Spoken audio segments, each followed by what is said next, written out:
organiza el programa de lectura mundi de la Universidad de San Martín.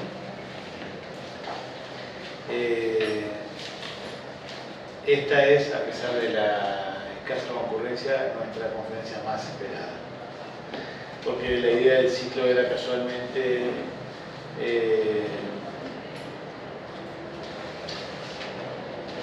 no aceptar el lugar común de que debíamos hacer alguna actividad sobre Borges a propósito del aniversario, pero bueno, partiendo de una característica muy particular que tiene el programa, que no es necesariamente un programa que recorre los caminos más transitados, más convencionales cuando se trata de la literatura, pensamos en un ciclo en donde las miradas de Borges no entraran en las polémicas clásicas de los estudiosos de la literatura borgiana y que más bien caminaran o fueran por recorridos alternativos o más provocadores, etc.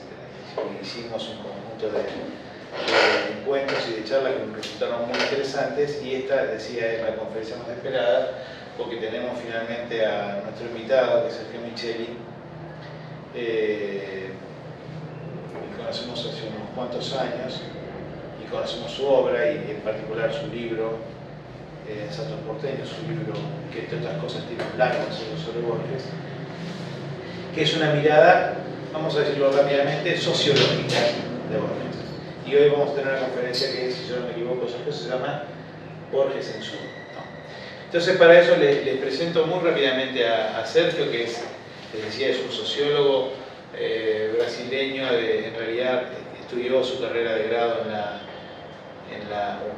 la PUC, la Pontificia Universidad Católica de Río de Janeiro. Para saber sobre Sergio, para nosotros los sociólogos es una figura importante de la sociología latinoamericana. De hecho, va a ser con nosotros un conjunto de actividades. Ayer tuvimos una conversación, una charla sobre su libro con los estudiantes de la maestría en Sociología de la Cultura de la Universidad de San Martín, y mañana tenemos una conversación con un sociólogo argentino, Alejandro Blanco, y con Sergio sobre la perspectiva, el panorama de la sociología de la cultura.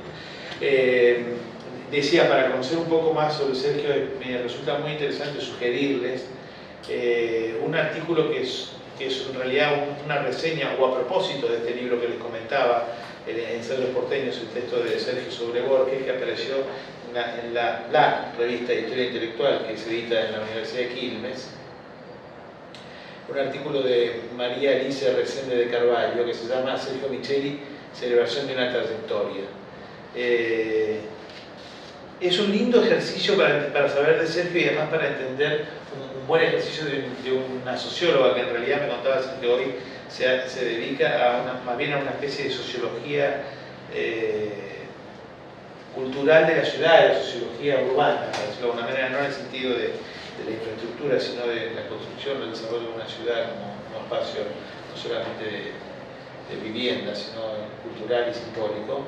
Y además este bello texto que hace un recorrido a la biografía de Sergio, pero también a una especie de tensión originaria que hay en Sergio, a propósito de que Sergio es carioca de nacimiento y vivió en un barrio muy particular de Río de Janeiro, que es Santa Teresa, y plantea de alguna manera una suerte de tensión que atraviesa incluso, podríamos decir, la historia de las ciencias sociales brasileñas entre el mundo carioca, el mundo de Río de Janeiro, y el extraordinario mundo de la Academia Paulista, que es donde finalmente Sergio recaló finalmente a desarrollar buena parte de su carrera académica.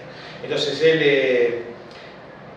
es magíster en Ciencias Sociales por la Universidad de Sao Paulo y se fue a hacer su doctorado a la École d'Études de Ciencias Sociales en París, donde trabajó y fue dirigido por Pierre Bourdieu. Su obra es muy importante para la sociología latinoamericana y para la sociología brasileña en muchos sentidos. En un sentido teórico, porque de alguna manera es el responsable de la constitución de un campo, del campo de la sociología de la cultura en Brasil, de la mano obviamente de su formación burguesiana, y también confrontando, de alguna manera también él responde a una larga y muy rica tradición ensayística brasileña previa, inclusive podríamos decir pre-sociológica en Brasil o parasociológica, Y sus empresas intelectuales y sus libros fueron muy importantes casi imprescindibles para poder entender el panorama académico e intelectual brasileño, o sea, no solo el de la propia sociología. De hecho hay un trabajo colectivo muy importante. Ese trabajo no se ha traducido, el trabajo del Estado de las ciencias sociales en Brasil, no. Bueno, ha sido obviamente profesor en distintas universidades del mundo: Chicago, Princeton, Florida, Stanford, bueno, y obviamente yo creo que dirigió el Departamento de Sociología de la Universidad de San Pablo. Tiene muchísimos reconocimientos, premios, ganador de la Orden de Río Branco, miembro de la Academia de Ciencia, obtuvo la Orden Nacional de Mérito Científico de la Presidencia de la República y del Ministerio de Ciencia y Tecnología. Fue elegido para la cátedra Sergio Buarque de Holanda en Amazon de l'Homme en Francia. Bueno, una cantidad de reconocimientos muy importantes. Les decía, entre otras cosas, de su libro publicado en español, en castellano, el libro de los porteños. Y bueno, nada, finalmente para nosotros es un gran privilegio, un gran honor tenerte con nosotros y escuchar tu ponencia. Y por otro lado, tiene que ver con un texto que está terminando, Sergio, está terminado prácticamente, sobre la revista Sur. ¿Sí? Sobre la revista Sur, y para desgracia para beneficio de los argentinos que gozamos de tu trabajo. Muchas gracias. Gracias por la invitación, las palabras tan generosas. Lo que voy a presentar es la última parte de un ensayo mucho más largo sobre Sur. Esta última parte, que se llama, la primera parte se llama Economía y Sociedad, las partes 2 y 3, Política, Argentina y Argentina en la guerra, y la última, Literatura. Borges está presente en todas las partes, pero acá está más concentrado. Bueno, hoy quiero ocuparme, voy a leer porque está muy bien traducido. Yo escribí en portugués, pero está muy bien traducido y es mejor. Quiero ocuparme de la literatura que germinó en Sur, o más precisamente del programa estético y de los primeros frutos de esa empresa, de cuya originalidad sus artífices parecían tener bastante conciencia. Me refiero a la configuración de la concepción del quehacer literario de parte del mentor Borges y los acólitos Adolfo Bioy Casares, José Bianco y Silvino Caldo. A lo largo de la década de 30, en la producción de Borges coexisten los escritos de índole criollista con respecto a los trazos morfológicos de lo argentino, entre comillas, emparentados con los ensayos sobre el carácter nacional, entre comillas, las notas críticas sobre los clásicos de la poesía gauchesca, de los autores británicos de cabecera, Chesterton, Shaw, Wells, Swinburne, las reseñas de obras filosóficas y metafísicas, los artículos sobre procedimientos literarios y hacia el fin del periodo, las primeras narraciones en las que va experimentando amálgamas entre ensayo y ficción. La reseña del libro de Américo Castro, La peculiaridad lingüística del habla rioplatense y su sentido histórico, de 1941, pone en evidencia los recursos usuales de la crítica literaria que por entonces practicaba Borges. Al caracterizarlo como un lector hedonista, entre comillas, interesado en los aspectos laterales de la obra, Prieto resume los recursos infalibles de la práctica. En ella se mezclan en dosis variables un credo estético fundado en el aura de la obra de arte, una ética universalista extemporánea y un destello de afectación envoltorio acerca del cual suelen guardar silencio los intérpretes del autor. Borges descualifica el trabajo de Castro por su visión historicista y también por su tendencia a asociar formas de tratamiento, vocábulos e expresiones a la voz creativa de los destituidos. Yo estoy leyendo las notas al pie. Más allá de las eventuales objeciones al nexo histórico que propone Castro, lo que le resulta sumamente molesto a Borges es el hecho de que recurra a mediaciones por fuera de la cartilla purista que él promovía. Refuta las interpretaciones del filólogo por considerarlas ejercicios intelectualistas, postizos, que estarían falseando soportes con el objeto de comprobar tesis, y lo hace accionado con estruendo pruritos de un letrado onisciente, adverso a las coacciones del contexto histórico, propenso al culto de los héroes nativos, Rosas, por ejemplo, pronto a desairar a los que le parecen dignos de figurar en el panteón, por ejemplo, Rojas, Ricardo Rojas. Esas provocaciones dan el tono de quien se considera árbitro y primado de la belleza, alejado de los que en virtud de su saber competente se acreditan como especialistas. Vemos aquí una instantánea del Borges crítico indómito, voz temible, juez sentencioso, criollo infalible. Se suele tratar a la usina de creación literaria de modo estanco, teniendo como diagnóstico indiscutible los parámetros y el lenguaje gestados por Borges y sus aliados. La historia de la crítica literaria sobre la obra de Borges está de hecho anclada en criterios y valoraciones emitidos por el propio autor, lo que es muy común en grandes autores. Y la sujeción a dicho peaje da fundamento a los mitos de invención de nomotetas como él. Por consiguiente, la opción de privilegiar los escritos de índole literaria tiende a inducir una apreciación mutilada del corpus. Valorar las intenciones formales de Borges sobre la base de los cuentos reunidos en Historia Universal de la Infamia, en El Jardín de Senderos de Sepulcro y en Artificios, redunda en la paráfrasis de los principios que él enuncia como los propulsores del material literario. Es preciso recoger evidencias de los modos de creación en los diversos frentes de su práctica intelectual en la década de 30. La brigada de comparsas combatía lo que decían el ejercicio ilegal de la crítica, a saber, las incursiones de acento sociológico que eran vistas como desacatos a la ortodoxia de los árbitros de la belleza. En defensa de Don Segundo Sombra de Guiraldes, Marechal declina clichés de la cartilla formalista que ni siquiera los adeptos más fervorosos tendrían hoy el atrevimiento de sostener.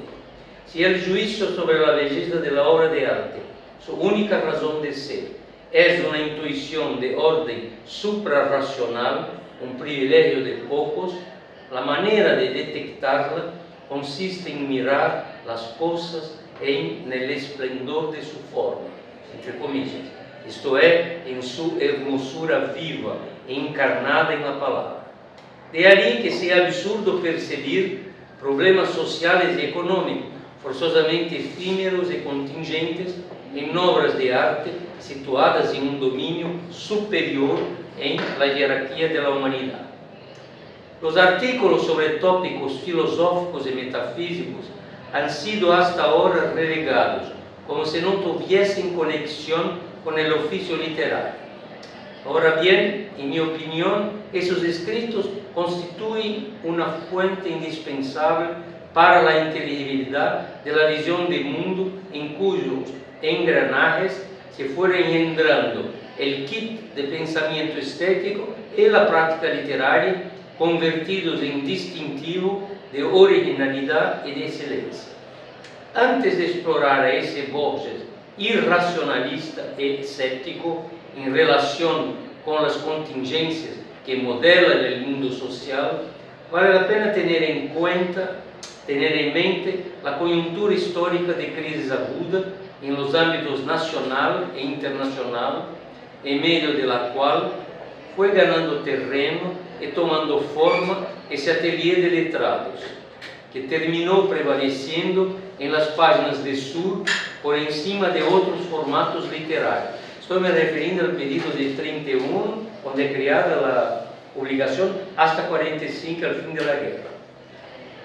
La difusión regular de la nueva cosecha de escritos borgianos coincidió con el comienzo de la Segunda Guerra, con la ocupación nazi de París, con los años sombríos del expansionismo alemán, con Pearl Harbor.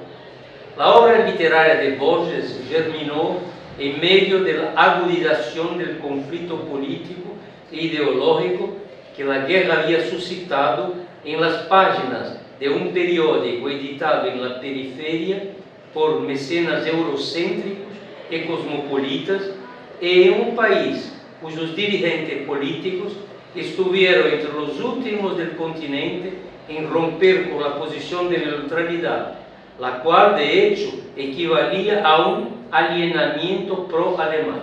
Así, en un intento por eximir el oficio literario del desconcierto que había instaurado la barbarie, la iniciativa se llevó a cabo a contrapelo de las alternativas de compromiso por entonces en boga.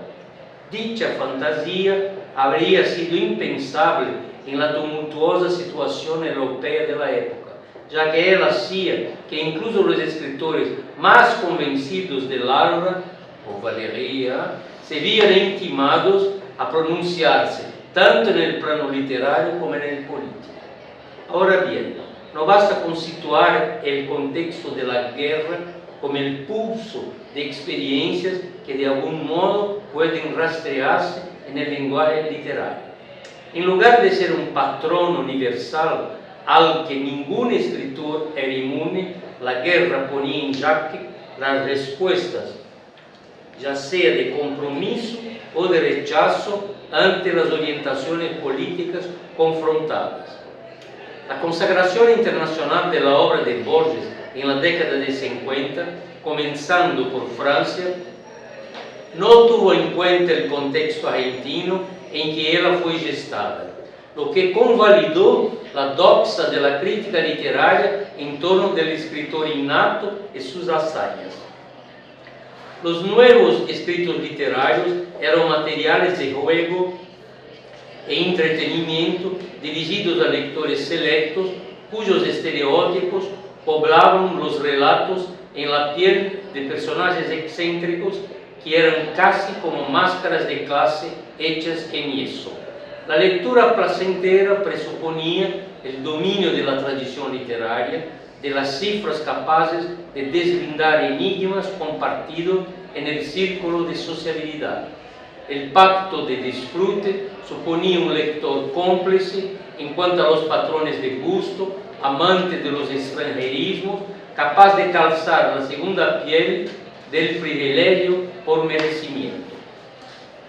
El epígrafe de esta sección, la epígrafe no ha leído, pero la epígrafe es esa, es de Borges, una reseña de Borges sobre el libro Le Roman Policier de Caillois, que fue publicado en Sur en 42. Borges decía al fin: descreo de la historia, ignoro con plenitud la sociología, algo creo entender de literatura, ya que en mí no descubro otra pasión que la de las letras, ni casi otro ejercicio. Bueno, el epígrafe de esta sección deja al descubierto el núcleo duro de las convicciones del escritor, que tenía 32 años cuando Sur comenzó en 31 y aún se encontraba en un proceso de adquisición de bagaje y de autoridad. Ese es un rasgo importante, la edad que tenía en este momento. Me interesa ahora destacar algunos rasgos singulares de la curiosidad de Borges en el plano cultural, esto es, los caminos innovadores y decisivos en el modelado de la obra literaria en gestación. El interés por la novela policial su afición por el cine norteamericano y en particular por los directores europeos que trabajaban en él, por ejemplo, Steinberg, Lubitsch, Hitchcock, pero también por el estudio Disney y las divas, la atención puesta sobre las convenciones del género policial y la primacía de las imágenes en la obra cinematográfica dan testimonio de su receptividad a productos lucrativos de la industria cultural de la época, que hasta entonces habían sido rechazados por los críticos, que los asociaban a un consumo masivo de mal gusto. Borges, por el contrario, no tuvo esa reserva frente a lo que era tachado como un fraude al alcance de los pobres y los trabajadores. Los formatos narrativos de la novela policial y de los filmes tendrían efectos sobre los lineamientos de la literatura que estaba a punto de engendrar, y tal vez hayan sido el préstamo más fecundo en la construcción de la mitología urbano-industrial inspirada en lenguajes no convencionales. La anglofilia de Borges no se tradujo en una acogida de las luminarias, como por ejemplo Eliot, Richards, Leaves, de la crítica literaria inglesa hegemónica en la década de 30. Aun cuando las tomas de posición de Sur fuesen receptivas a las tesis elitistas difundidas por la revista Scrutiny. El diagnóstico de la crisis de la cultura, cuyos responsables serían las masas, el industrialismo, el secularismo, la democracia, que frustraron el ideal eliotiano de la sociedad cristiana capaz de sobreponerse a los conflictos de clases. Borges se resistió al caldo doctrinario que mezclaba candor espiritual y desprecio hacia los nuevos frentes de la cultura popular. La maestría narrativa de Borges se valía de recursos de procedimientos comunes en géneros literarios consumidos por ciertos nichos de público. Entre paréntesis, la novela policial como arquetipo de convenciones transmutadas en efectos verosímiles de distanciamiento frente al formato realista. El manejo de esas herramientas compositivas dio a su prosa la veta lúdica que pautó el diseño de un universo ficcional inconfundible. Pero en lugar del ensaísmo de paráfrasis y de glorificación, quiero destacar los espejismos que desconciertan. Entre ellos, las digresiones acerca de los pros y los contras del doblaje de filmes, que sintetizan la mezcla de registros y alusiones que alimentan el métier literario borgiano. Borges parece sublevarse frente al artificio de insertar otra voz y otro lenguaje. La belleza de Greta Garbo en la voz, yo puse de Eva Perón acá, pero él cita otra actriz del momento, no es Eva Perón. Pero confiesa sentirse capturado por combinaciones espantosas, entre comillas, en el tesaurus de la creación artística. Rechaza el doblaje como un engaño, un logro eficaz, tan bien captado en la disyuntiva de un, entre comillas, ese es muy bueno, paraíso negativo, pero percibe allí el lance que enreda los encantamientos que utiliza en su forja literaria. El faciamiento descubre vetas inusitadas de bricolaje. Esta práctica reflexiva escudriña los hallazgos formales adecuados para la mímesis desorientadora de la sociedad argentina que estaba preparando. El problema del timing en la elaboración del guión, en el montaje del film, el recurso de flashback, de las inversiones cronológicas, o bien la absorción de las reglas de oro de la novela policial, ilustran procedimientos que habrían de repercutir con otro molde en la creación de textos que se valían de reclamos homólogos a aquellos operados em artefatos destinados a públicos massivos. Em vez de explotar solo a mina de recursos provistos por la erudición, Borges buscó adueñarse de trucos y golpes escénicos con el fin de proporcionar diversión, nonsense y gracia en los componentes del estilo en marcha. El tan propalado desapego por los personajes cautivantes, moldeados en clave psicológica, verosímil y realista, y tomados por emociones en conflicto, encontra un sustituto a la altura, por ejemplo, en la figura proverbial del detective Parodi, personaje resuelto, con pinceladas fuertes, como un criollo viejo y canchero y ex perro guardián de próceres políticos. Por otro lado, el aprendizaje de calibrar la escritura en formatos discursivos ajustados al modelo gráfico y al espacio limitado de la prensa masiva.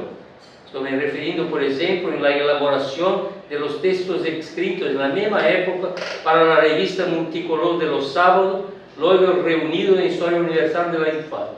Tuvo continuidad gracias al conocimiento de las exigencias determinadas por el género policial. Los cuentos que hablan en el libro de Bustos Domecq, seudónimo en común de Borges, de Bioy Casares, 6 problemas para Don Isidro Parodi, de 42, Las 12 figuras del mundo, y el otro, Las noches de Goliatkin, habían sido publicados antes en su. El detective Parodi, en vías de cumplir la pena de prisión perpetua, resuelve crímenes desde el interior de su celda, utilizando solo la inteligencia. Los relatos de suspenso cómico, a la Conan Doyle y Agatha Christie, parodian la tradición inglesa del género en la voz del narrador argentino de cepa, en tono de farsa. En suma, una iniciativa castiza de ataque al costumbrismo con toques de sátira. Cuentos policiales de fachada. No son ni cuentos ni policiales. La trama detectivesca es el pretexto para otro tipo de travesuras. El esqueleto narrativo del género, o más precisamente, el hilo de la historia, opera como un soporte en cuyos desdoblamientos la imitación burlesca de las convenciones se une a las incursiones felinas de un criollo charlatán y reservado. Parodi y los figurantes del caso se regocijan con peculiaridades nativas. El locutor onisciente es hondo, conocedor de los barrios, los estereotipos, los idiotismos. Mientras tanto, arman la pieza de crítica social, contaminada de propósitos políticos conservadores, cuya credibilidad se enclava en los destellos de un refinamiento mundano. Don Isidro Parodi condensa las obsesiones en los meneos del macho nativo que reverencia Borges, quasi un calco del padrino Macedonio Fernández. El ritual del mate, el desdén hacia los italianos y cualquier colectividad de inmigrantes, el rechazo a las novedades modernizadoras, por ejemplo, ferrocarriles, frigoríficos, del capitalismo. Parodi heredó de Macedonio Fernández la hombría, la pose, la autosuficiencia, el limbo existencial, la gracia de la oralidad. Las noches de Goliatkin sintetiza los procedimientos accionados en la creación de narraciones crípticas de un género considerado menor, en una lengua cebada con palabras extranjeras e incursivas, anglicismo, latinismo de otros, que son como enxertos postizos enunciados por personajes que se mueven en escenarios improbables de un país emergente con fachada de civilización. Parodi toma mate en un jarrito celeste, entre comillas, esto es, del color de la bandera, del chauvinismo. Se pronuncia sobre los militares, que ya rondan como pretendientes a protagonistas de la República Infame. Arremete contra la radio, arquétipo de los medios al alcance del populacho. Estas son algunas de las complicidades de hábitos compartidas con los artífices del sur, ahora caricaturizadas como elementos de distanciamiento en la representación literaria. En clave civilina, Borges está convirtiendo el imaginario conformista de la revista en combustible de enigmas ficcionales. Bueno, todo eso hace más sentido si terían leído las partes anteriores, pero no es posible. La descripción impostada está pontuada por afectaciones con vocábulos y frases en francés, que son muestras de presunción y marcadores metalingüísticos. La abundancia de galicismo provoca efectos graciosos, ya que son totalmente dispensables. La inclusión de estereotipos, por ejemplo, notorio aspecto israelita, de clichés, de ideas hechas, de lugares comunes, se da en medio de confusiones y piruetas típicas del teatro de boulevard. El narrador se burla de los discursos elevados, por ejemplo, la poesía. Se mofa de barrios provincianos, glosa clásicos nacionales, por ejemplo, Recuerdos de Provincia, el subtítulo del opúsculo lírico de un debutante de Catamarca, es un plagio de las Memorias de Sarmiento. La escena imposible de los entreveros entre los personajes se da en el viaje de 4 días en un tren nocturno que, como una reminiscencia de Shanghai Express, que es un filme de Steinberg de 32 con Marlene Dietrich, une, en lugar del itinerario Pekín-Shanghai, como en el film, Bolivia con Buenos Aires. El recorrido restaura así la quimera del virreinato del Río de la Plata. La locomotora tendría que recorrer provincias perdidas, Bolivia, Paraguay, Uruguay, las regiones de dominio controvertido e inhóspitas, Chaco, Misiones, las provincias rebeldes, Corrientes e Entre Ríos, antes del arribo a la terminal porteña en la París Sur de Parodi. El tren fantasma atraviesa el territorio de los enfrentamientos en la guerra de la Tríplice Alianza, la tierra de caudillos y del tirano Solano López. Este es el marco político de fondo de la cómica parodia sudamericana, ahora con aires de invento literario. El grupo de figurantes del relato, eso es importante, replica de modo irrisorio en tono de chacota el elenco de personajes de la película. La baronesa, por acaso, Pufendorf Duvernois, en lugar de la prostituta Shanghai Li, que era el papel de Dietrich en el film. Goliardi, en el judío ruso, traficante de diamantes, reproduce al comerciante eurasiático y líder rebelde Henry Chan. El padre Brown es el duplicato del reverendo Carmichael, pero el criollo montenegro termina siendo rechazado y no se gana los favores sexuales de la baronesa. Un desenlace que nada tiene que ver con la relación amorosa y la complicidad que comparte Marlene Dietrich y el capitán cirujano Donald Haber, por quien ella arriesga la vida. En China, en la región del Plata, pululan falsarios, cortesanas y parásitos. Las intervenciones plurales de Borges en ese momento, en Sur y en otros medios, El Hogar, Crítica, etc., ponen en evidencia su atracción por los escritores de bestsellers, de novelas policiales, Chesterton, Allan Poe, Ellery Quinn, y de libros de aventuras, Kipling, modelos de géneros que en medidas significativas fueron apropiados de sus ficciones.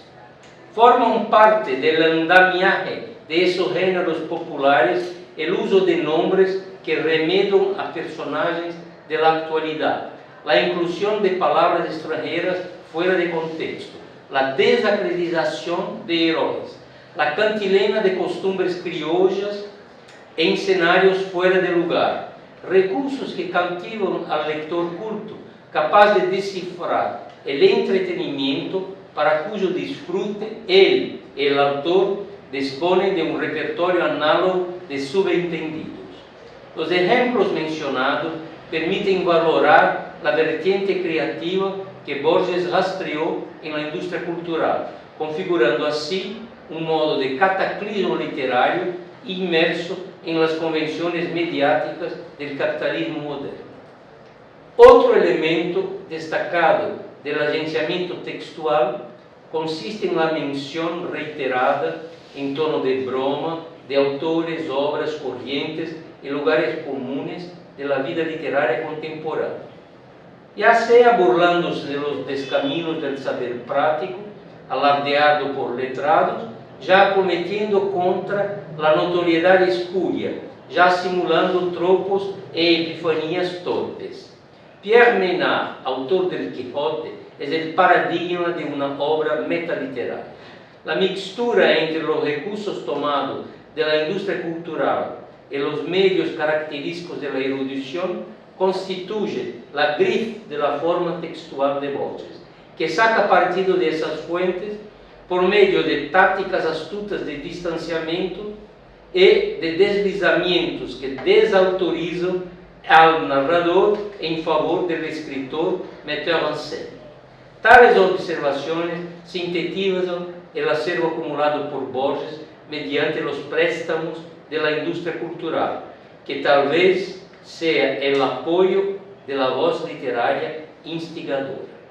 No obstante, la fase creativa coexistió con las filosofías de la existencia tan valoradas por su generación. Ahora es el momento de examinar el fondo de categorías metafísicas utilizadas para justificar cierta concepción universal de naturaleza humana, y por otro lado poner freno a toda amenaza de desarticulación de los principios invocados por una práctica de creación literaria que rechaza las coordenadas contextuales, las constricciones de la trayectoria biográfica y las luchas por la hegemonía y la legitimidad en el interior del campo intelectual.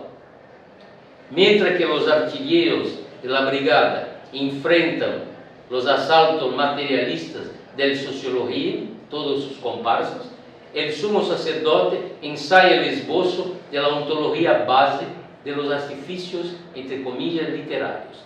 A fin de calzar tales partidos y afirmar con arrogancia el papel del escritor prodigio, Borges es chamado de parábolas, la doctrina de los ciclos, las vicisitudes de la tortuga, el espejo de los enigmas, por ejemplo, que le permiten ponderar impases y sofismas rodeados quase sempre por sentencias de licencia poética o por apuestas redobladas en los misterios insondables del ser. Ahora bien, hay método y esmero en la graduación de las demostraciones, que son diferidas a cada párrafo mediante malabares y acrobacias textuales. La profusión de obras citadas, la cascada de autores que durante siglos tuvieron el monopolio de la autoridad, las homologías faciales, las convergencias aproximativas, las coincidencias forjadas, los embrollos de sentidos, las ambivalencias que desordenan regularidades y peligrosas clases de semejanzas. Tales lances retóricos van dando aliento a las observaciones y a los dilemas que preceden a los cierres reflexivos.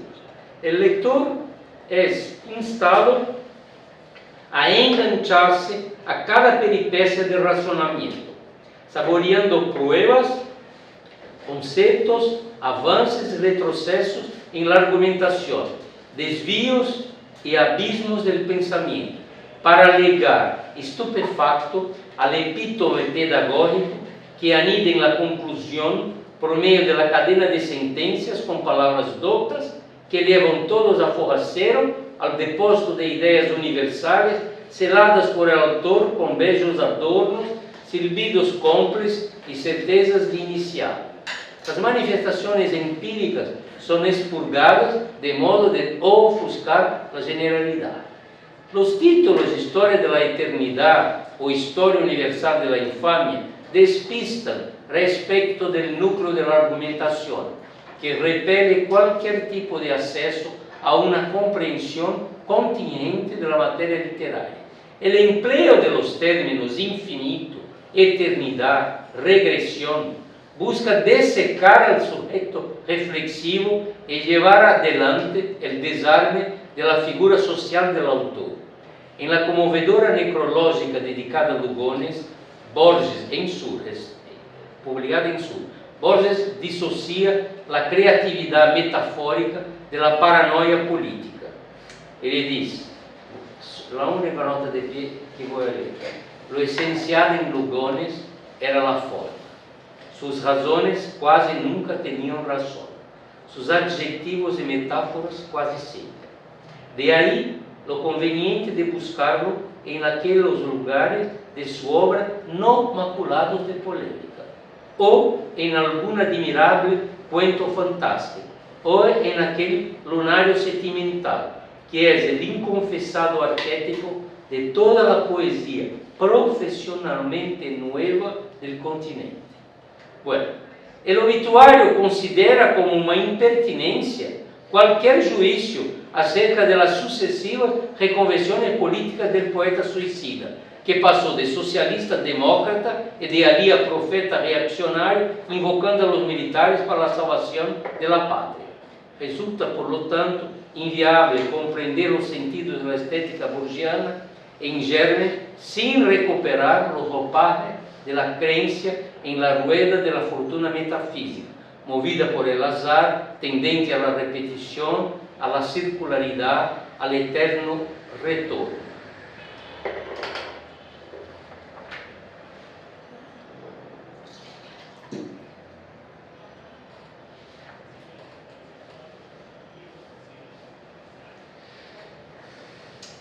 Dicho de otro modo, vemos allí al Borges negacionista del tiempo histórico, de los condicionantes de cualquier tipo, de los marcadores de clase de género, en suma, de cualquier morfología capaz de espumar la extraña partenogénesis de una naturaleza humana, entre comillas, dotada del poder inefable de la creación literaria. Al concebir el oficio autoral como un espacio fluido, indeterminado, al disociar al escritor del entorno, Borges intenta descontaminar la literatura de la historia. Confere así estatus y majestad a la doctrina de la práctica literaria adoptada por escritores de la periferia que se perciben como herederos cosmopolitas de toda la buena literatura del mundo. Frase de Bioy Casares, en la que invoca otra vez afirmaciones del padrino consagrado. Está aludindo al texto que todos conocen, el escritor argentino de la tradición, publicado en Discusión. La postura antihistórica procura justificarse recorriendo a la complejidad y a la variedad de experiencias, lo que vuelve imposible deslindar alguna causalidad adecuada y convincente. Invención es el modo de paz de la estética borgiana de creación literaria, la cual se traduce en un incesante trabajo cuerpo a cuerpo con la escritura, tanto más exitosa cuanto más capaz de poner en juego procedimientos metaliterarios. La maestría respecto de las convenciones en los diversos géneros, la variedad de soluciones ingeniosas, el descarte de las tramas realistas y psicológicas son muestras de preceptos que paradoxalmente requieren de los letrados la familiaridad con la historia de la literatura, así como el control cuidadoso de la secuencia de innovaciones y de los encuadramientos formales que distinguen a los autores y las obras del panteón emergente. El joven escritor que Borges elige como ahijado intelectual y compañero de trabajo se asemeja totalmente a los mentores privados de la revista. Y acá no estoy me refiriendo a Vittorio Ocampo. Vittorio Ocampo no es el target de la primera parte, es el grupo en torno de Vittorio Ocampo. No, porque hablar de Vittorio Ocampo es como borrar todo o grupo social que está com Vitória Ocampo. E me pareceu mais importante trazer à cena os parceiros que ela mesma. Esta parte depende muito da primeira parte. Eu vou ler porque está no fim. Bueno, o jovem escritor que elige é Adolfo Bioy Casares, hijo único e mimado del estanciero, empresário, homem público e memorialista Adolfo Bioy. E, bueno, su padre escreveu um livro muito interessante de memórias também, ¿no? Pero está aí na pie. E de Marta Casares, cuja família era proprietária de uma indústria importante de lácteos, se havia destacado em la juventud como deportista, rugby, atletismo, boxe e equitação, e campeão de tênis, antes de reorientar as veleidades hacia la literatura. A socialização de Bioy está a tono com o trem de vida transatlântico del patriciado porteño. Esta é a primeira parte do texto. Entre os 10 e os 15 anos, hizo em companhia de los padres sucessivos viajes à Europa, ao Oriente Médio, ao Caribe e aos Estados Unidos. Tras vacilar entre o direito, a filosofia e as letras, terminou dedicando-se à gestão da estância familiar. Publicou seu primeiro livro em 1929, que foi financiado por el padre. Aqui seguiram contos, novelas, antologias, em colaboração com Borges e com a escritora Silvina Ocampo, sua esposa desde 1940. Además de los relatos firmados com pseudônimos que evocam a los bisabuelos de Borges, Soares e Bustos, e a los abuelos de Bioy, Domecq e Lynch. A iconografia de Bioy Casares dá muestras de seus fueros de patrícios de estirpe. Se lo ve com roupa de equitação, montando caballos de raça ou rodeado por perros, especial por Ajax, o gran danês que tuvo incluso registro literário. A resenha de Bioy Casares, da primeira edição do Jardim de Sendero que se bifurcan, que foi publicada em Sul em 42, condensa em um registro típico ideal o recetário estético de Borges, parafraseado com frequência por los críticos como preceptos reiterados hasta el cansancio. Al definir el trabajo de Borges como una literatura de la literatura y del pensamiento, Bioy Casares remite de pronto al estatus elevado del autor, que poetiza problemas de crítica, de lógica, de gnoseologia e de metafísica, al dominio del repertorio erudito indispensável en la mezcla de ficción e ensayo como sello de calidad. El rigor, la concisión, la elegancia, el carácter inédito son atributos del ideal de invención de un escritor para escritores, entre comillas, un escritor para escritores especializado en sorpresas logradas por la imaginación. El cotejo con los acervos de los géneros enaltecidos como antídotos a la narrativa realista, la novela policial, el cuento fantástico, privilegió el modo de construcción como criterio de valor, o bien, en las palabras del discípulo, la irreprimible seducción de los libros inventados. Los demás recursos narrativos acentúan la mezcla de géneros e destacam a primazia da literatura cerebral, intelectualista, destinada a um público qualificado de entendido.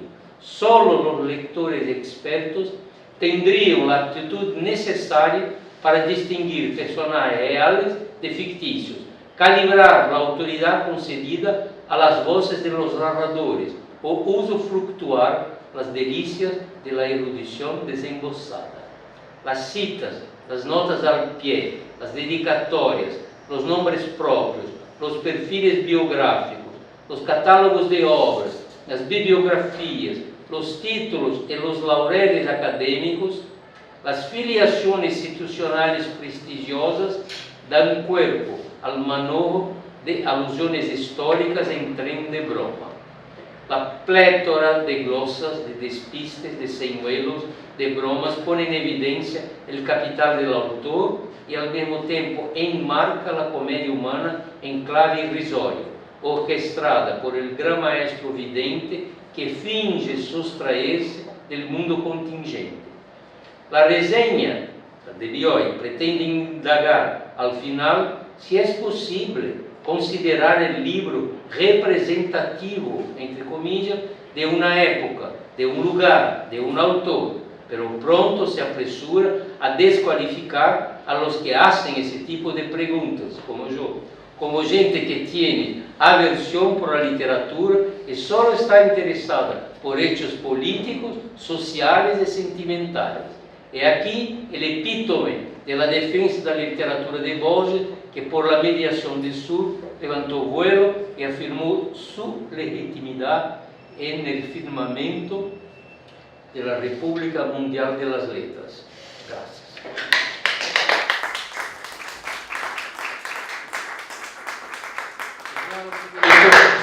Hace más sentido leyendo las otras partes, pero no es posible. Bueno, abrimos a preguntas, comentarios. Te quería preguntar si al menos podrías reponer en parte los argumentos de esas partes como... Bueno, rapidito, muy rapidito. Un adelanto al libro. La primera parte, el acento, la énfasis es subraya el grupo, las familias que son el ciclo de sociabilidad en torno a Vittorio Campo. Muchos de ellos escribían en la revista como crítico de música, de artes plásticas, y habían también contribuido a la financiación del periódico.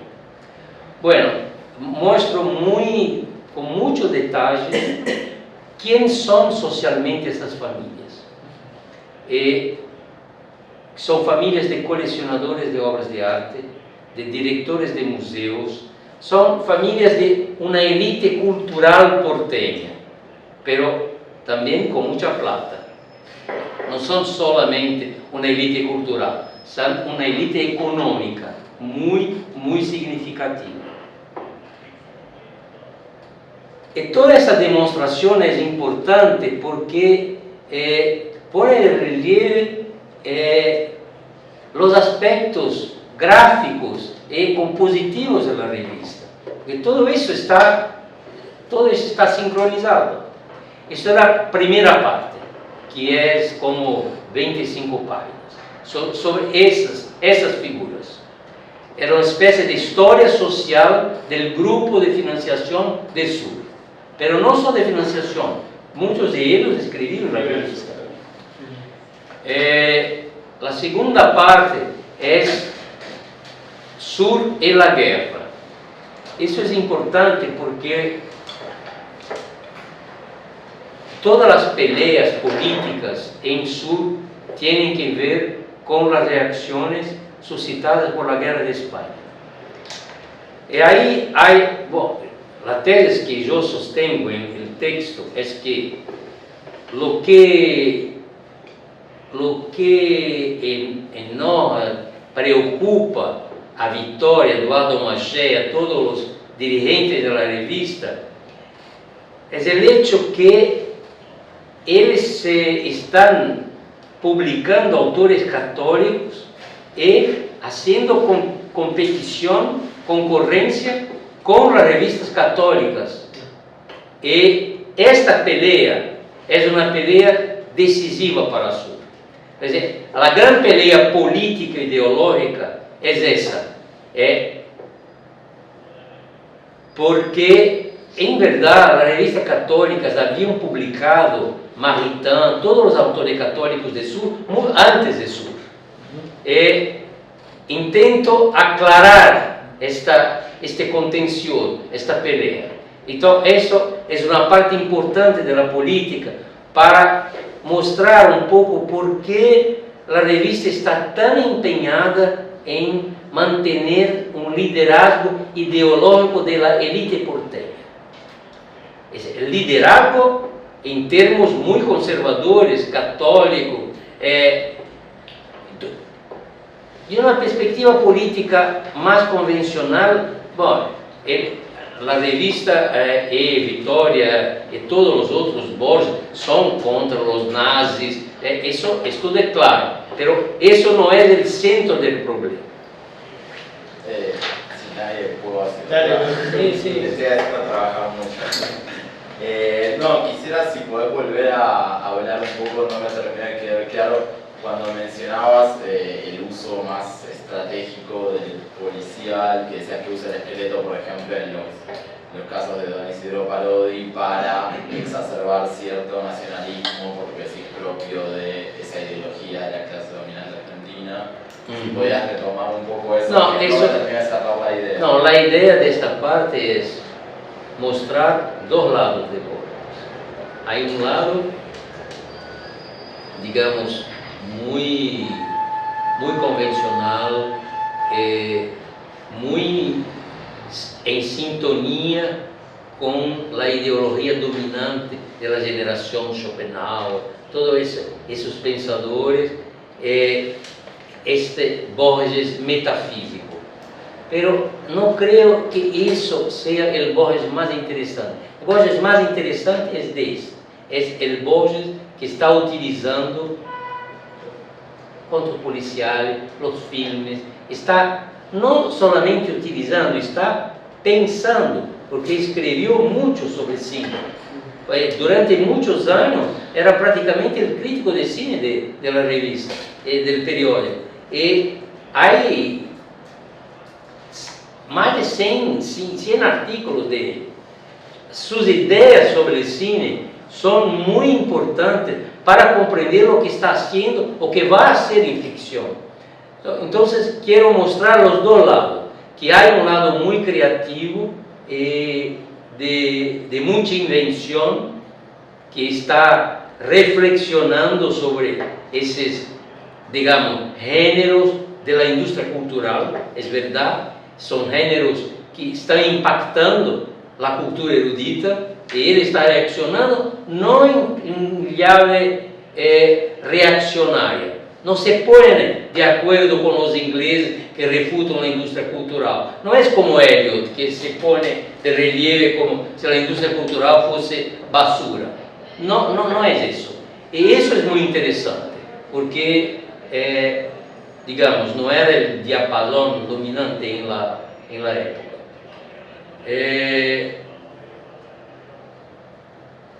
Sí, aprovecho el silencio para comentar algo sobre esto último que decís. Justo estaba leyendo en estos días, hay un libro de un profesor creo que trabaja en La Plata, que es Carlos Abraham, que hace un par de años publicó un libro sobre la editorial Tor, que es una editorial argentina que publicó así más colecciones masivas, y de hecho dice que, vos justo mencionabas la revista multicolor de los sábados, estaba en el texto del taller, digo, pensando en una inserción más a nivel de circulación masiva, y justo ese libro a su vez menciona que, no sabía que la primera edición de Historia Universal de la Infamia salió por Editorial Tor, y este investigador Carlos Abraham se pregunta si acaso eso no había sido un gesto consciente de Borges de poner en una editorial más masiva. Digo pensando en esto, No sé. que no era tan habitual. Yo no subrayo tanto la experiencia de la revista de los sábados, porque hay un libro que ya hizo ese trabajo, el libro de Anik, que es muy bueno, todo el documento, hizo la análisis de eso. Yo estoy de acuerdo con lo que dice de la influencia de la demanda que Borges estaba recibiendo de este tipo digamos, de diseño gráfico, de demanda, como escribía por demanda para la revista. Y eso fue un entrenamiento, una enseñanza muy importante para él. Pero no insistí tanto sobre eso, porque eso está hecho por ella. Los filmes, hay un libro sobre, pero es muy conmemorativo, muy apologético y no hace el nexo con la escritura. Bueno, tampoco yo hago, porque es muy rápido, pero mi intento no era subrayar solamente la parte literaria, quería hacer política, sociedad y literatura, es el intento, esa era la ambición. O sea, y tiene razón, es eso.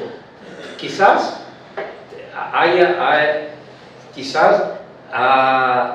publicó con un impensado de este tipo. Entonces, será eso. No sabía eso. No, igual lo que dice a su voz lo dice como una hipótesis, no como algo... Sí. Yo tengo una pregunta que era más para mañana, pero te hago la que es la tesis del libro, del libro, ya no solo por lo que acabas de contar, ya no solo de esta conferencia sobre Borges en el sur, ¿cómo podría decir? Ratifica la idea de que Borges es sur.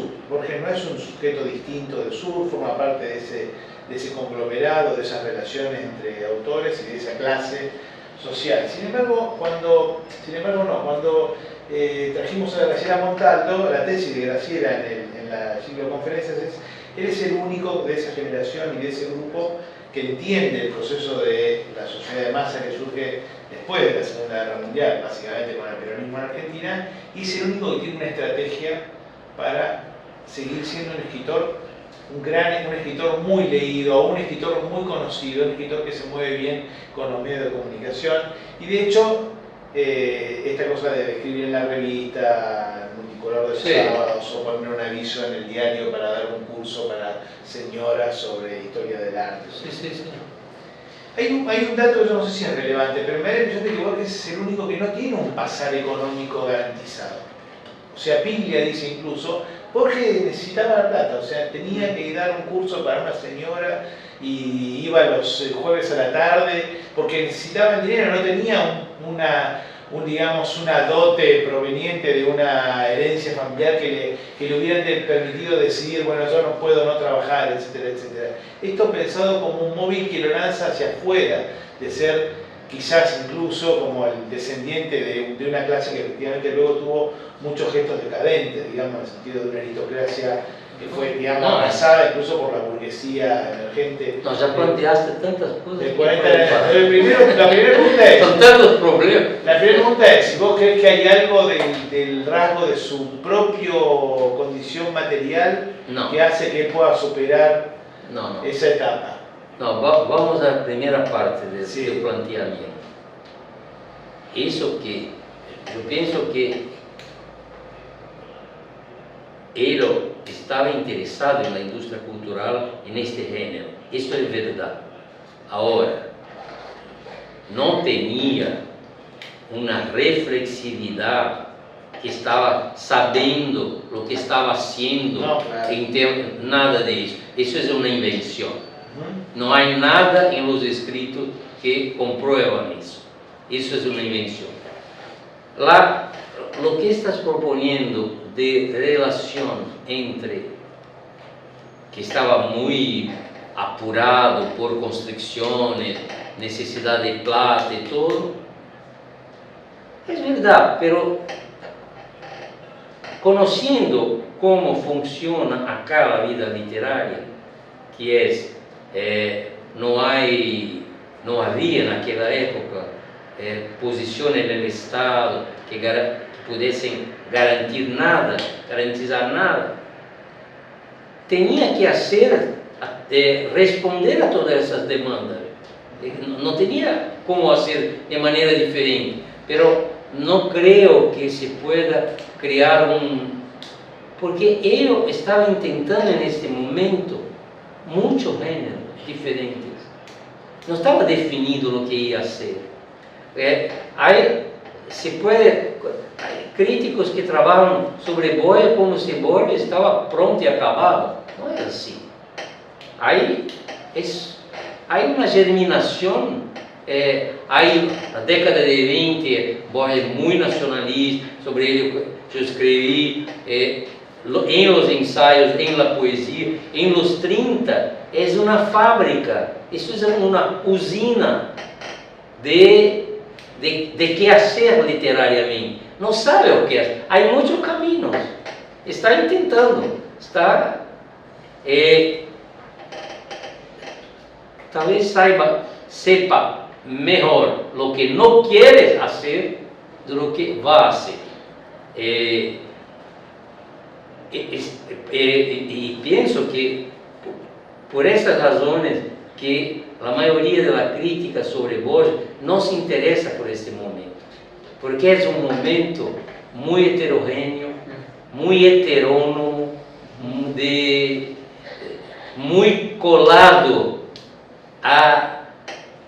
muy colado, digamos, a modelos de factura que son muy visibles, que tienen una impronta. Es eso, no sé. Bueno, además, hay, como cito el libro de la crítica literaria sobre él, de, ¿cómo se llama? María... Bom, leyendo la fortuna crítica, la recepción crítica de Borges de décadas, es una repetición de todo lo que él decía de él mismo. Es impresionante. Es impresionante. No, la crítica, no hay décadas prácticamente sin crítica literaria sobre él, porque toda la crítica está repetindo lo que ele decía de él. Isso não é tão infrequente com grandes autores. E grandes autores logran plantear uma maneira de reconhecimento que paralisam qualquer apreensão inovadora pero... La otra pregunta más general, Sergio, sería la siguiente. Vos que trabajaste en las élites, la élite intelectual brasileña, digamos, en un periodo muy cercano a él, entre el 20 y el 40, ¿no? Una élite caracterizada no por la literatura, podríamos decir, sino más bien por un género más ensayístico, por decirlo. Y te metes con Sur, que podríamos decir es... Por la novela. Por la novela. La novela, en los años 30, la novela social en Brasil. Acá también existía, pero no fue ese tipo de novela que quedó como algo innovador. Como... ¿Qué reflexionarías comparando a esta élite que está en Sur, que es más, diríamos, más... Esa élite la que vos podés decir en Sur no aparece, no es una preocupación como si en el 19, la Argentina. No escribí el artículo con intento comparado tan claro cuanto escribí Ensayo Porteño, que hay mucha comparación. Pero la élite brasileña, digamos, el equivalente de una élite brasileña culta, que está vinculada al Estado, tiene un otro estilo, una otra reflexividad, otras dependencias. Acá Sur es el ejemplo perfecto de un mecenazgo privado. Eso es la diferencia con Brasil. Brasil no tenemos en esa época un mecenazgo privado. Eso no existe de esa manera. Claro, hay coleccionadores de arte, pero no hay un mecenazgo privado. Sur no es un emprendimiento simple, ¿sabes? Porque es un periódico, una editora, tiene una editora, hacen una revista en francés durante la guerra.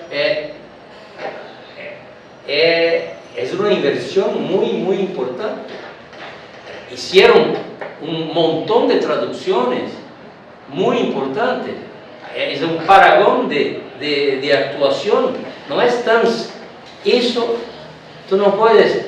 No existe en Brasil un mecenazgo privado en esta época de esta... No existe. No, yo no pienso.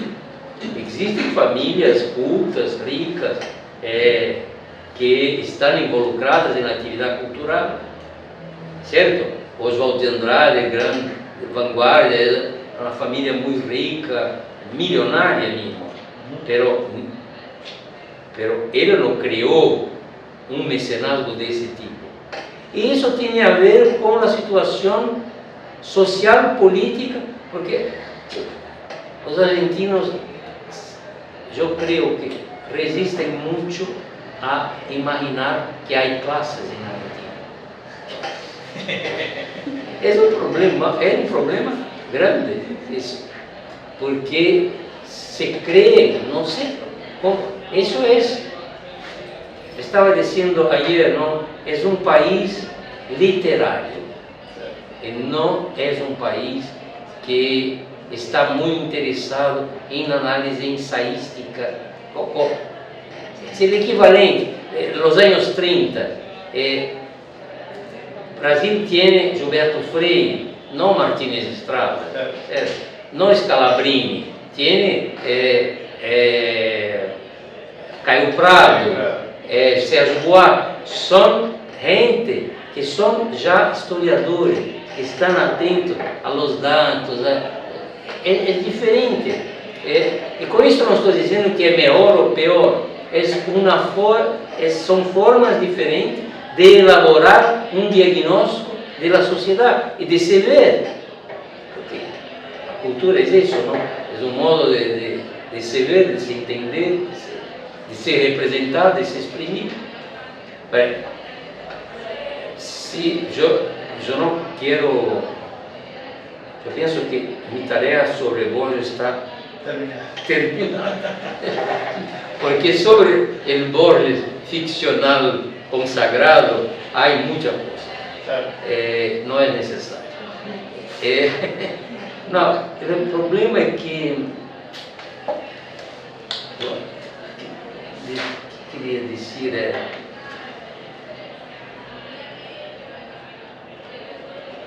é necessário distinguir quais são as linhas de força de construção da atividade intelectual. Você pode entender a atividade intelectual apenas lendo livros. É isso que é esse problema. Isto se a sociologia tem algo a dizer, é que não é possível compreender a cultura solamente lendo livros e repetindo os livros, porque quando se lê os livros e se dá como explicação de los livros uma paráfrase de los livros, não avançamos muito, não é tão interessante. Eu não penso que é tão interessante. E há essa exageração de uma atitude livresca, é muito complicado. Pero, sin embargo, como os dizem os argentinos, sin embargo, há uma dominância literária acá, em las humanidades, e é preciso compreender isso. Isso não é que é pior ou melhor. Isso é muito bueno, pero é preciso compreender por que foi assim. Por que se constituiu desta maneira? Por que é tão resistente a outras humanidades, à sociologia? Por quê? Porque tudo isso é considerado reducionista, materialista. É importante pensar isso, porque nada disso é natural. Não é o reino do natural. Tudo é histórico, não é o reino do taken for granted. Não é assim porque sempre foi assim. Isso, nós hacemos o mundo social, pertenecemos ao mundo social. Não podemos ter horror ao mundo social. Não se pode falar do mundo social. Por quê? Aí esse é um problema.